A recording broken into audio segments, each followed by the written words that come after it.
அனைவருக்கும் வணக்கம். MCTM பள்ளி மாணவிகளின் வில்லுப்பாட்டு.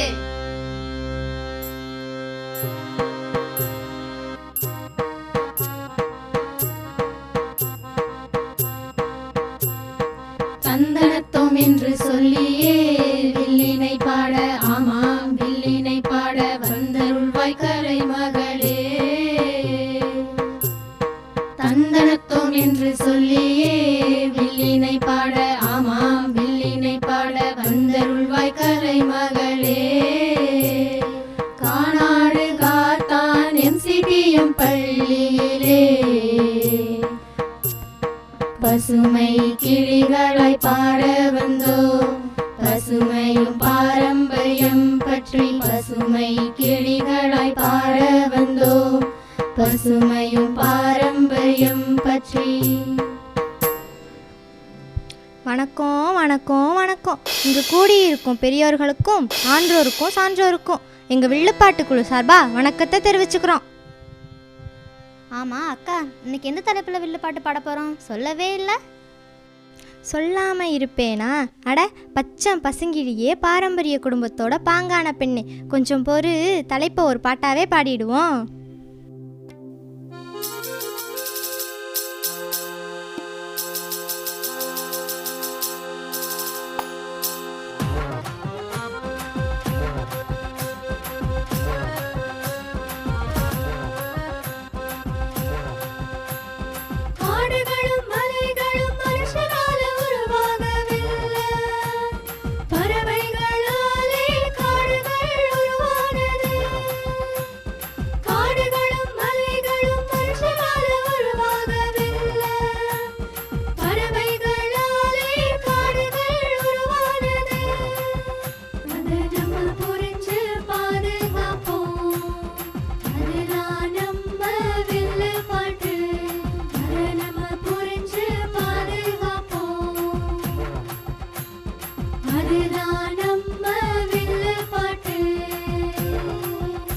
ஆமாம் அக்கா, பசுமைன்னு பாரம்பரியம் தலைப்பு சொல்கிறீங்க. பசுமைனா என்னன்னு நான் சொல்லவா? சொல்லுமாளா, நீ என்ன சொல்ல வரேன்னு தெரிஞ்சுக்குவோம். ஆதி காலத்தில் இருந்த நம்ம தமிழர்கள் விவசாய தொழிலில் மேன்மை உடையவராக விளங்குறதுனால பசுமைனா மரம் வளர்க்குன்னு நான் சொல்கிறேன். பசுமை என்றாலே நம்ம பார்க்குற இடம்லாம் மரங்களும் செடிகளும் வளர்ந்து கண்ணுக்கு குளிர்ச்சி தரது மட்டுமல்ல, நம்ம அரசாங்கத்தால் பசுமை தமிழக திட்டம்னு ஒன்று கொண்டு வந்திருக்காங்க. அக்கா, பசுமை தமிழக திட்டத்தை பற்றி எனக்கு தெரியும். தெரியுமா? எங்க கொஞ்சம் சொல்லு பார்ப்போம். நம்ம தமிழ்நாட்டில் வனப்பகுதியாக 23.7% தான் இருக்குது. அதை 33% அதிகரிக்கணுங்கிறது தான் இந்த திட்டத்தோட நோக்கமே. ஆமாக்கலா, பசுமைன்னு என்னன்னு சொல்கிற? அதுக்கு நம்ம தமிழ்நாட்டை எடுத்துக்காட்டாக சொல்கிற. பசுமையோட பாரம்பரியமும் இணைச்சி தான் நம்ம தமிழக அரசு நம்ம எல்லோரையும் வீட்டுக்கு ஒரு செடி அல்லது மரக்கன்று நடணும்னு சொன்னாங்க.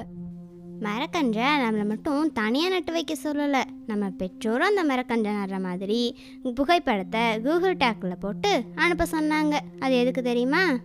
நம்முடைய பெற்றோர் தான் நமக்கு முன்னோர். அந்த அன்பில் பாரம்பரியத்தோட நம்ம பெற்றோரையும் நம்ம பாதுகாக்கணும். நம்ம நட்டு வைத்த மரக்கன்றை பாதுகாக்கணுங்கிறது தான் நம்ம அரசோட எண்ணமே. இதை பற்றி ஒரு பாட்டாவே பாடிடுவோம். பாடிடுவோம்.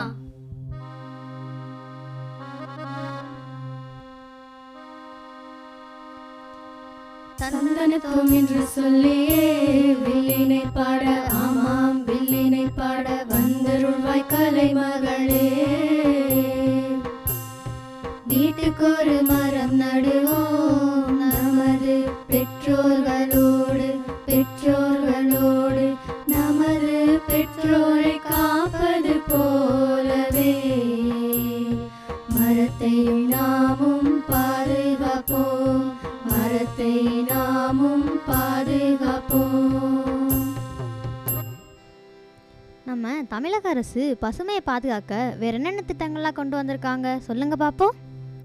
பசுமை தமிழ்நாடு இயக்கம், பசுமை கரங்கள் திட்டம், முதலமைச்சரின் பசுமை வீடு திட்டம், இதெல்லாம் பற்றி ஒரு பாட்டாவே பாடிடுவோம். பாடிடுவோம்.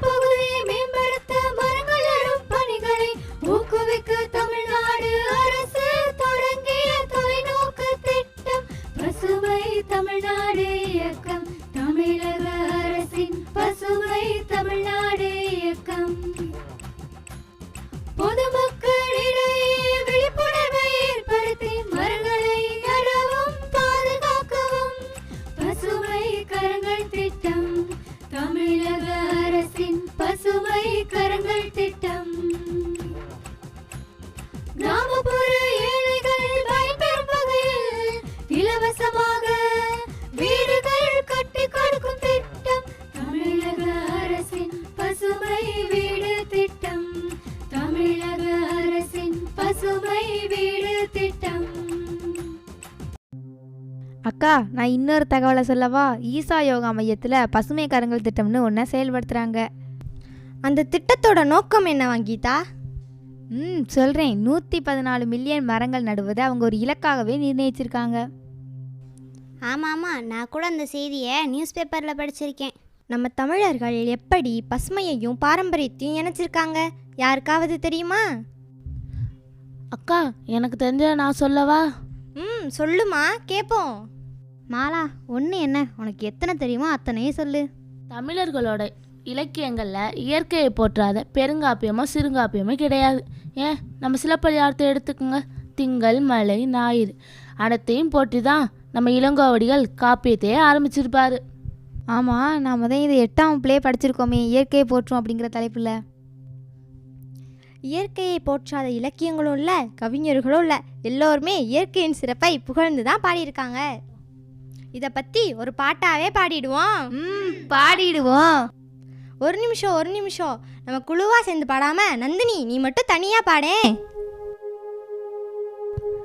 காணி நிலம் வேண்டும், பராசக்தி காணி நிலம் வேண்டும், கேணி அருகினிலே தென்னை மரக்கீற்றும் இளநீரும், திங்களை போற்றதும் திங்களை போற்றதும், ஞாயிறு போற்றதும் ஞாயிறு போற்றதும், மாமலை போற்றதும் மாமலை போற்றதும், உழுதுண்டு வாழ்வாரே வாழ்வர், மற்றெல்லாம் தொழுதுண்டு பின் செல்பவர், சுழன்றும் மேற்பின்னது உலகம், அதனால் உழந்தும் உலவே தலை. இயற்கையை பாடிய இளங்கோவடிகள், இளமகளை போற்றிய மகாகவி பாரதி, உலகின் சிறப்பை பாடிய தெய்வ புலவர், எல்லோரும் சொல்லியது பசுமை பாரம்பரியம். அதையே நாமும் பாதுகாப்போம், அதையே நாமும் பாதுகாப்போம், அதையே நாமும் பாதுகாப்போம். அக்கா, நம்ம கல்வித்துறை சார்பாக உணவுத்துலான்னு ஒன்று ஒவ்வொரு பள்ளியிலையும் கொண்டாடுறாங்க. அது யாருக்காவது தெரியுமா? நான் சொல்கிறேன். நம்ம பாரம்பரிய உணவு வகைகள் என்னென்னு நம்ம மாணவர்கள் தெரிஞ்சுக்கிட்டு சத்தான உணவு முறையை சாப்பிடணும், ஆரோக்கியமான வாழங்கிற நோக்கத்தோடு தான் இந்த உணவு திருவிழாவே நடத்துகிறாங்க. அதுக்காக மட்டுமல்ல மாலா, அந்த உணவுகள் நம்ம தமிழர்கள் ஆதி காலத்தில் இருந்து பாரம்பரியமாக தங்களோட வயல்களில் பயிரிட்டு இயற்கையான உணவு முறைகளை பின்பற்றணும் அப்படிங்கிற நோக்கத்தோட தான் இந்த உணவு திருவிழாவே நடத்துகிறாங்க. அக்கா, அப்போ பசுமையோட பாரம்பரியத்தை இணைக்கிறாங்கன்னு சொல்ல வரீங்க, அதுதானாக்கா? அட, என் சமத்து ஒரு கருத்தை சொன்னாலும் தெளிவாக நச்சுன்னு சொல்லிட்டா கீதா. Very good.